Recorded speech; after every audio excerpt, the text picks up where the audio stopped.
So, um, imagine you're holding this, beautifully formatted, highly detailed map of a city. Okay, I'm with you. Right, and you are just striding confidently down the street. You're expecting to cross a specific bridge to get to your destination. And let me guess, the bridge isn't there. Yeah, exactly. You get there and you find out the bridge was demolished like 5 years ago, so you're just left standing at the edge of this river with literally nowhere to go. That's the worst feeling. Right. And that is exactly what it feels like to use most company documentation today. I mean, it Right. doesn't just fail to help you. It actively lies to you. It really does create a uniquely dangerous situation, you know? Because think about it, if you have no map at all, you proceed with caution. Yeah, you look around. Exactly. You look around, you ask questions, you study the landscape. Yeah. But a bad map, on the other hand, it actively misleads you. Because you trust it. Right. You invest all this time and energy and resources heading in the completely wrong direction, simply based on, well, false authority. And that tension, that exact feeling, is basically the core of our deep dive today. We are exploring this narrative blog post by a tech writer named Aaron Rose. Oh, yeah, the one on tech-reader.blog. Yeah, that's the one. It's titled The Secret Life of Claude Code, Using AI to Write Documentation. And it's not just some bulleted list of reasons why our project guides break down. No, it goes way deeper than that. It really does. It's this fascinating look at how artificial intelligence, specifically, tools built directly into the developer environment like Claude Code, might fundamentally alter our whole relationship with recording our work. What's fascinating here is how the author frames this entire exploration.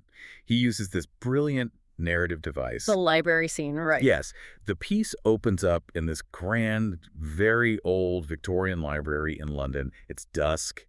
There are these warm lamps and deep shadows and shelves of books that just feel intensely, permanent. It's a very specific vibe. It is.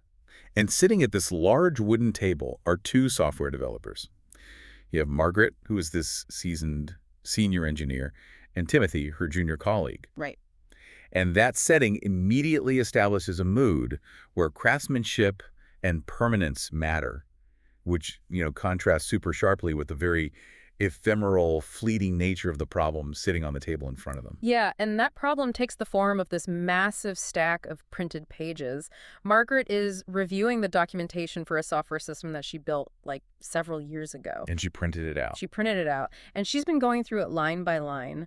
The pages are now covered in 3 different colors of ink. Oh, wow. Red, blue, and green, probably. Exactly. She's basically been tasked with auditing this manual to see if it still accurately reflects the reality of the code base today. And I'm guessing she realizes very quickly that it absolutely doesn't. Not even a little bit. I mean, the manual captures the system perfectly, but only as it existed at the exact moment she originally typed those words. Right, because the software has evolved, but the text is frozen in time. Yeah. And she uses this phrase that I just think hits so hard. She calls her old documentation confidently, precisely, beautifully wrong. Beautifully wrong. That is such a great way to put it. It really is. And Timothy, the junior dev, he's looking at all her red, blue, and green ink, and he notes that the text, quote, lies with authority. Lies with authority. Man, that pinpoints the exact psychological trap we fall into with outdated information. How so? Well, think about the documentation Margaret is reviewing. It has clean formatting, it has perfect markdown, syntax highlighted code blocks, really professional typography. It looks legit. Exactly. Our brains are basically hardwired to trust that level of presentation. We subconsciously assume that, because so much effort went into making it look authoritative, the underlying info must be reliable. It totally bypasses our critical thinking filters. Like, you just don't question a beautifully formatted API spec the way you would question, say, a messy, hastily written Slack message. Oh, for sure. You double-check the Slack message immediately. Right. And Timothy actually points this out in the story.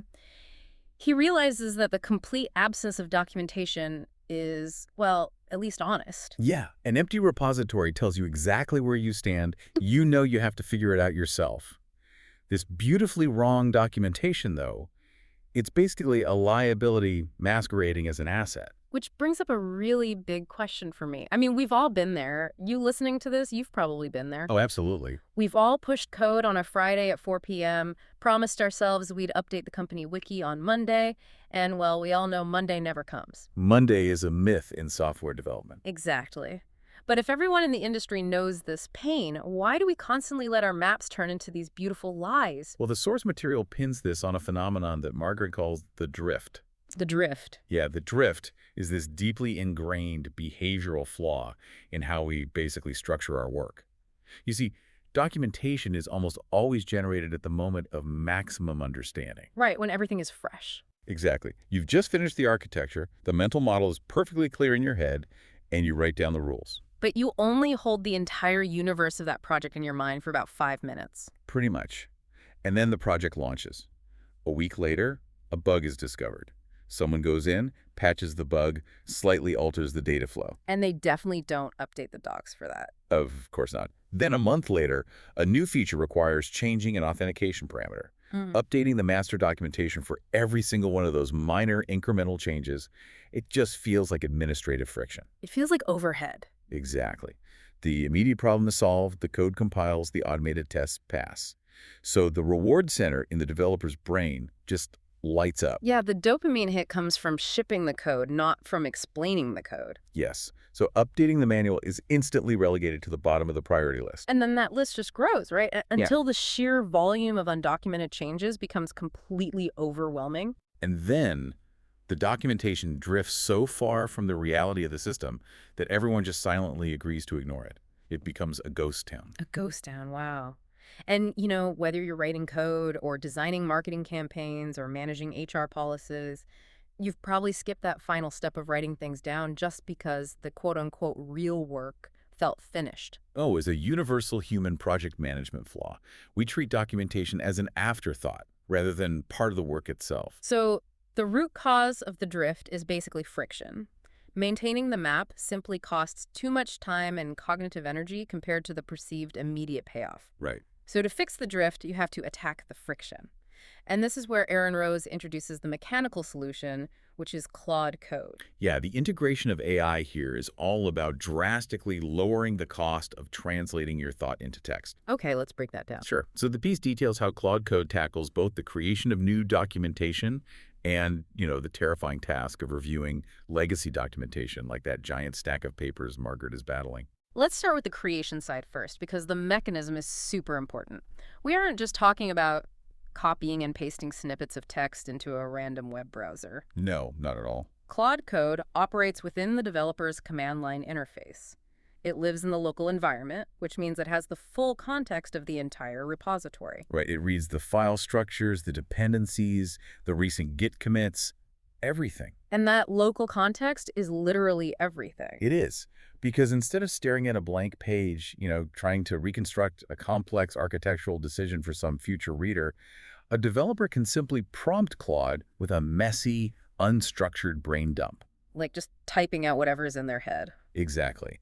They can explain the constraints they faced, the logic behind a new module, and Claude reads that messy explanation, cross-references it with the actual code right there in the directory, and drafts a structured, coherent document in 15 minutes instead of an hour. But the AI isn't just taking dictation, right? It's not passive ghostwriter. No, it's much more active.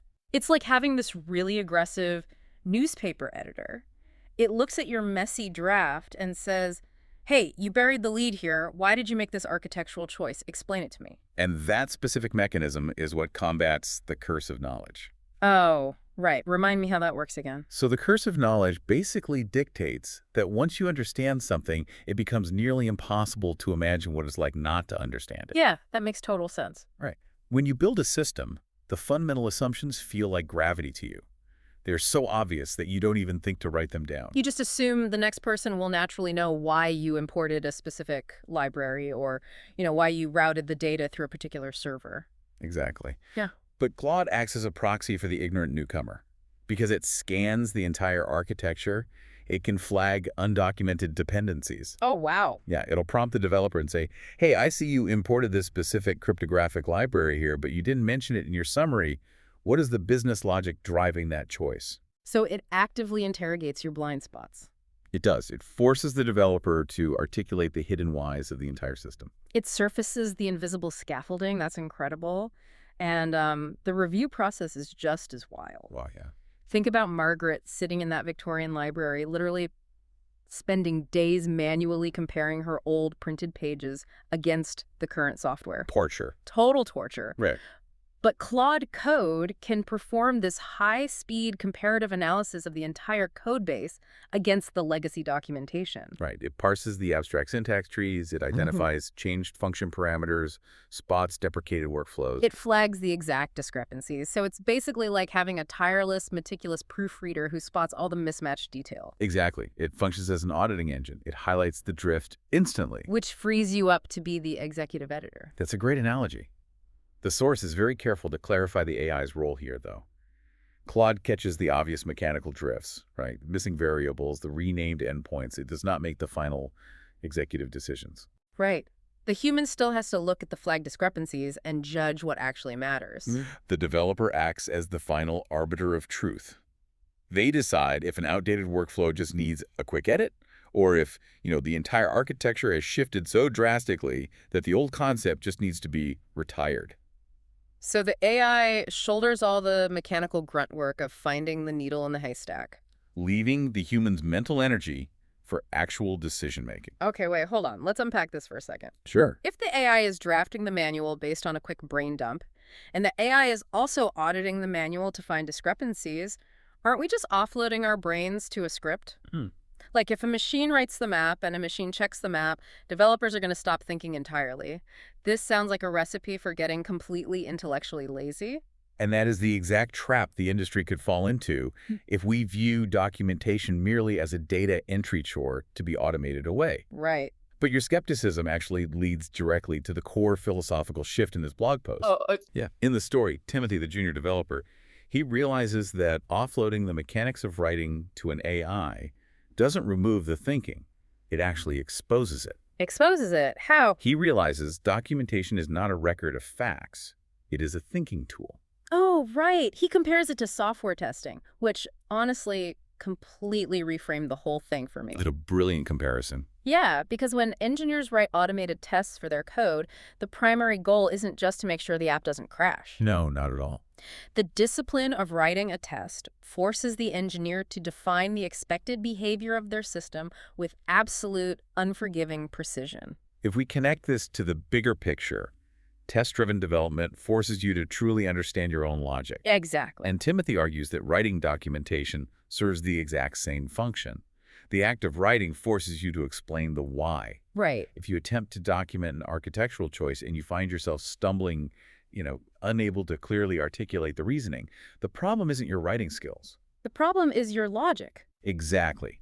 The inability to explain it means one of two things is true. Either you don't fully understand the system you just built, or the decision you made is fundamentally flawed. There is this incredible line Margaret delivers in the text. She says, and I'm quoting here, "Code can hide incomplete understanding. Tests can hide it. Documentation cannot. A decision that cannot be documented is a decision that cannot be defended." That concept completely elevates documentation from some boring administrative afterthought to the ultimate stress test of your own comprehension. It really does. Timothy actually recalls a moment weeks earlier when he built a new data model.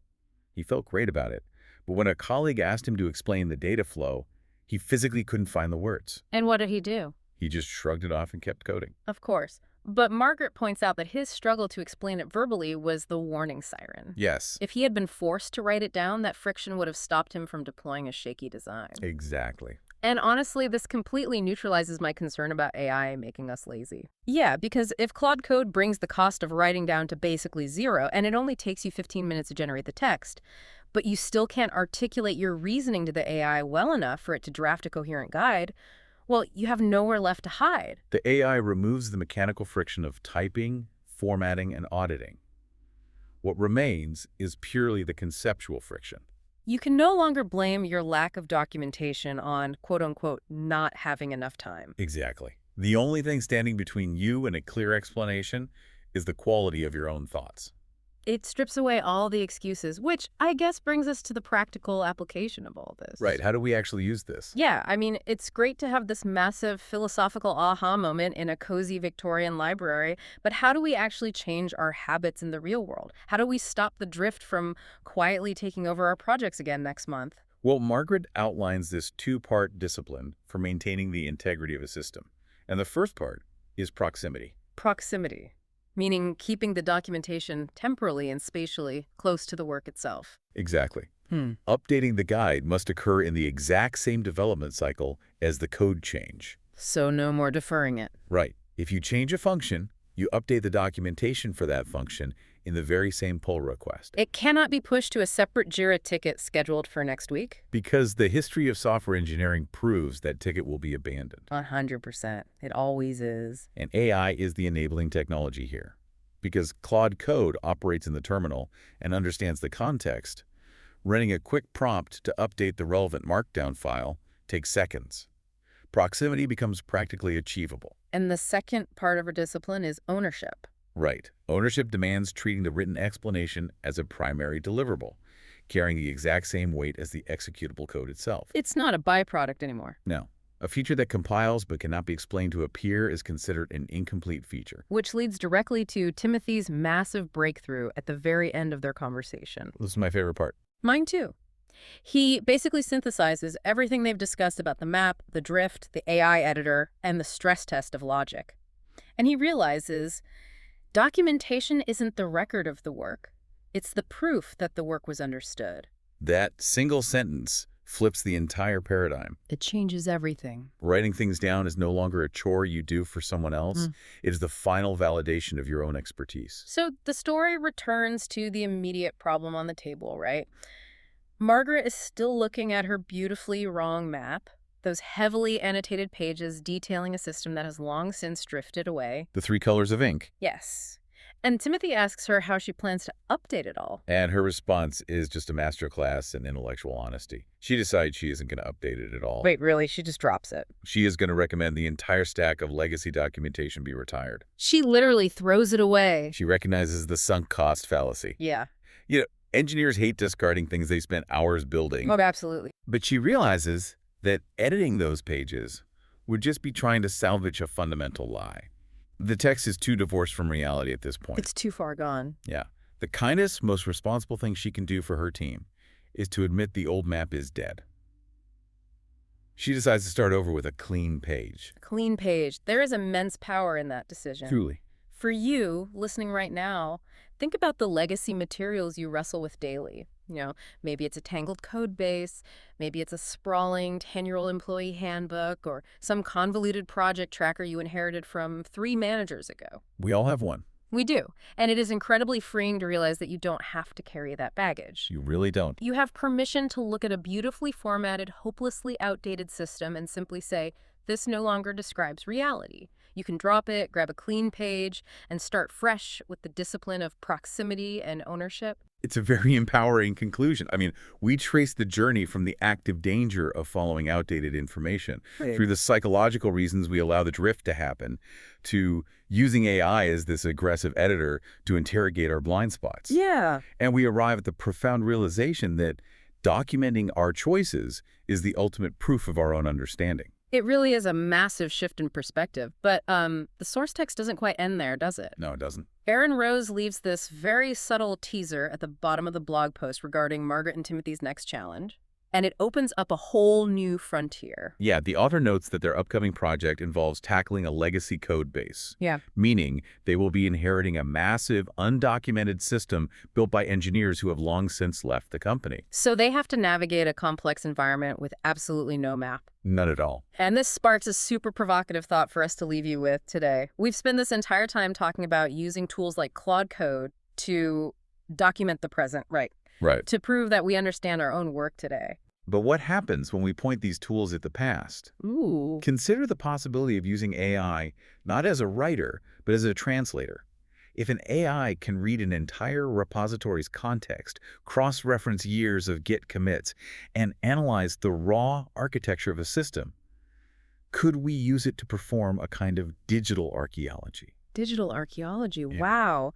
Taking thousands of lines of silent code and asking the AI to deduce the why from the what. Exactly. Imagine asking an AI to reverse engineer the undocumented choices, the compromises, and the lost intentions of developers who worked there a decade ago. That is wild. It changes the entire landscape of how we interact with historical work. We wouldn't just be generating maps for the future. We could theoretically reconstruct the missing maps of the past. Illuminating the rationale behind systems that have literally been black boxes for years. It's a staggering implication. It really is. It means we might finally be able to read the minds of the people who left no instructions behind. Exactly. Definitely something to chew on the next time you're staring at an incomprehensible block of legacy code.